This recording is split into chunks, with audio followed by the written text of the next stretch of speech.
Very good afternoon to one and all. Myself, Mr. Mahbudur Rahman, Assistant Professor in the Department of Food Engineering in Kekewa College of Food Technology, Nasik. Today, I will cover strength of materials. So, first of all, see that what are the significance regarding the use for the equipment construction of various materials. We know that materials are usually categorized on the basis of their chemical and physical properties in the solid states. Metals are the class of material linked on the atomic scale by the metallic bond being an array of positive metallic ions forming long range crystal lattices in which valence electrons are shared commonly throughout the structure. As such, they are strong ductile and have high internal thermal conductivity other than uh, characteristics properties which have high reflectivity and high electrical conductivity. Metallic alloys are composed of two or more metallic elements. Engineering materials used for the equipment construction with significant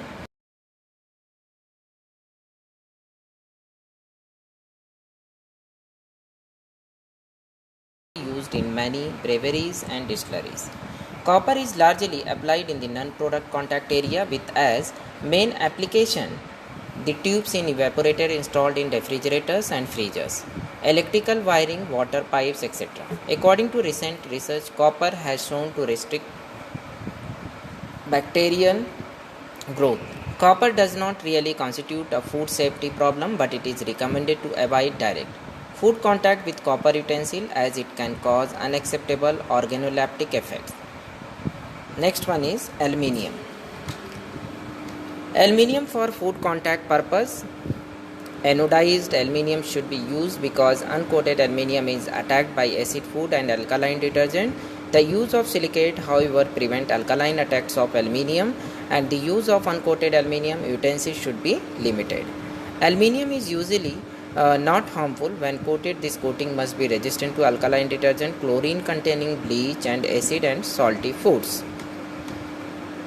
Aluminium anodized coating are resistant to many inorganic chemicals in range between pH 4 and 8.5. An optimum resistance to corrosion is obtained if the coating is the thickness range of 18 to 30 micrometer. Next one is nickel. Nickel may be attacked by inorganic acids such as nitric, sulfuric and phosphoric acid, but has good resistance to alkaline media, and at least at not too high temperature it is hardly attacked by organic acids such as vinegar, lemon and formic acid. Next one is zinc.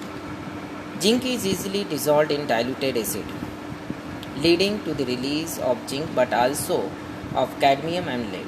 Zinc also reacts with steam to produce zinc oxide and hydrogen gas. Zinc in the food contact zone must be avoided, especially where wet or humid acidic foodstuffs are produced. Zinc frequently contains small amounts of the toxic metal cadmium and lead as impurities. Therefore, the use of zinc alloy or zinc galvanized consumer goods with good contact is banned in some countries. Next one is titanium. Titanium has been suggested to be used to corrosive or delicate liquids such as dairy product, fruit juices and in the wine industry. It is particularly inert due to the phenomena of passivation of the titanium surface by the formation of molecular layer of titanium dioxide. This layer, which is very adherent to the metallic substrate that is scarcely removed at high temperature, even in contact with the hypochlorites and bleach chemicals and highly concentrated salt and acid solution. Next one is cast iron. Cast iron that is an alloy of iron, silicon and carbon. Typically, the concentration of the carbon in cast iron is between 3 to 4% by weight. The corrosion resistance of cast iron is comparable to that of carbon steel and sometimes even better. However, cast iron will quickly corrode on exposure to moisture as well as in atmospheric air. To prevent corrosion or to reduce the corrosion rate, cast iron is often painted or even galvanized. Next one is mild steel.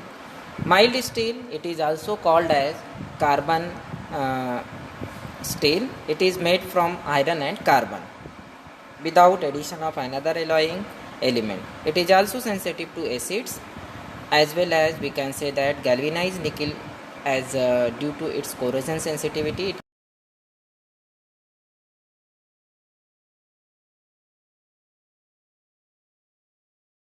However, it is used in the production of cutlery and tableware. Chemically, silver is the most reactive of the noble metals, but it does not oxidize readily. Lead, that is the absorption and maybe constitute a serious risk to public health. The effects of lead poisoning, which can affect nearly everybody. Next one is use of other materials. Glass, that is the transparent and may occasionally be used as a food contact surface. Example, light and slide glasses into vessel, and in very limited extent glasses piping. For such application, glass should be non-toxic, integral, impervious, inert, and by smooth, durable, resistance, etc.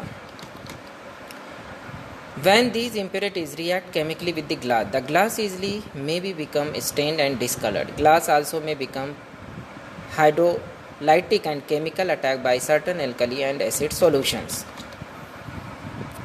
Next one is wood. Wood, it is the inexpensive and durable wood.